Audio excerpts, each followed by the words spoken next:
আসসালামু আলাইকুম ওয়া রাহমাতুল্লাহ। প্রিয় দর্শক, আশা করি মহান রব্বুল আলামিনের দয়ায় আপনারা সকলেই ভালো আছেন। জাহান্নামীরা জাহান্নামে গিয়ে যে আফসোস অনুতাপ করবে তার কিছু আলোচনা আল্লাহ তাআলা পবিত্র কোরআনে কারিমে খুবই সুন্দরভাবে বর্ণনা করেছেন। আল্লাহ তাআলা সূরা সাবায় বলেন, আর তারা যখন আযাব দেখবে তখন তারা অনুতাপ গোপন করবে, আর আমি কাফেরদের গলায় শৃঙ্খল পরিয়ে দেব। তারা যা করত কেবল তারই প্রতিফলন তাদেরকে দেওয়া হবে। সূরা সাবা আয়াত নম্বর 33। অন্য আয়াতে আল্লাহ তাআলা বলেন, আর জমিনে যা কিছু রয়েছে তা যদি জুলুম করেছে এমন প্রত্যেক ব্যক্তির হয়ে যায়, তবে তা সে মুক্তিপণ হিসেবে দিয়ে দেবে এবং তারা লজ্জা গোপন করবে যখন তারা আযাব দেখবে।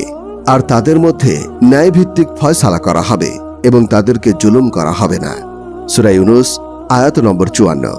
আল্লাহ তাআলা অন্য আরেক আয়াতে বলেছেন, আর সেদিন জালিম অনুতাপে নিজের হাত দুটো কামড়িয়ে বলবে, হায়, আমি যদি রাসূলের সাথে কোনো পথ অবলম্বন করতাম। হায় আমার দুর্ভোগ, আমি যদি অমুককে বন্ধুরূপে গ্রহণ না করতাম। অবশ্যই সে তো আমাকে উপদেশ বাণী থেকে বিভ্রান্ত করেছে আমার কাছে তা আসার পর। আর শয়তান তো মানুষের জন্য চরম প্রতারক। সূরা আল ফুরকান আয়াত নম্বর 27 থেকে 29।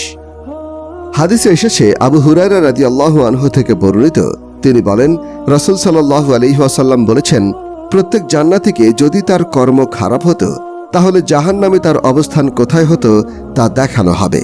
তখন সে কৃতজ্ঞতা প্রকাশ করবে। আর প্রত্যেক জাহান্নামীকে যদি তার কর্ম ভালো হতো তাহলে জান্নাতে তার অবস্থান কোথায় হতো তা দেখানো হবে। তখন সে অনুতাপ করবে। আব্দুল্লাহ ইবনে ওমর রাদিয়াল্লাহু আনহু থেকে বর্ণিত, তিনি বলেন, রাসূল সাল্লাল্লাহু আলাইহি ওয়াসাল্লাম বলেছেন, যখন জান্নাতীরা জান্নাতে যাবে আর জাহান্নামীরা জাহান্নামে যাবে, তখন মৃত্যুকে জান্নাত ও জাহান্নামের মধ্যস্থানে জবেহ করে দেওয়া হবে। অতঃপর একজন ঘোষণাকারী ঘোষণা দেবে, হে জান্নাতবাসীরা, আর কোনো মৃত্যু নেই, হে জাহান্নামবাসীরা, আর কোনো মৃত্যু নেই।